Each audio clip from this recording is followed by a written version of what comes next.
నేపాల్లో సార్వత్రిక ఎన్నికల పోలింగ్ కొనసాగుతోంది. నేపాల్ పార్లమెంటు ప్రతినిధుల సభలో ఎన్నికలు జరుగుతున్నాయి. 165 స్థానాలకు నేరుగా మరో 110 సీట్లకు నైష్పత్తిక విధానంలో ఓటింగ్ నిర్వహిస్తోంది ఈసీ. దాదాపు 1.80 కోట్ల మంది ఓటర్లు ఓటు హక్కును వినియోగించుకుంటున్నారు. ఉదయం నుంచే పోలింగ్ కేంద్రాల ముందు బారులు తీరిన ఓటర్లు 3,406 మంది అభ్యర్థుల భవితన్యాన్ని తేల్చే పనిలో పడ్డారు.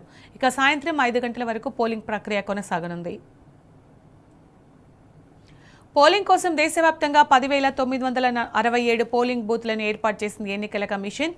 ఎన్నికల బందోబస్తు కోసం సుమారు 80,000 మంది ఆర్మీ సిబ్బంది, మరో 1,00,000 మంది పోలీసులను రంగంలోకి దింపింది. వీరితో పాటు మరో 1,50,000 మంది అధికారులు తాత్కాలిక విధులు నిర్వహిస్తున్నట్లు పేర్కొంది. ఎన్నికల కోసం మొత్తం 3.41 లక్షల మంది సేవలను వాడుకుంటున్నట్లు ఎన్నికల కమిషన్ తెలిపింది. ఎలాంటి హింసాత్మక ఘటనలు తలెత్తకుండా పటిష్ట భద్రత ఏర్పాట్లు చేసినట్లు వెల్లడించింది ఈసీ. 24 గంటల తర్వాత ఎన్నికల ఫలితాలను రిలీజ్ చేయనున్నట్టు వివరించింది.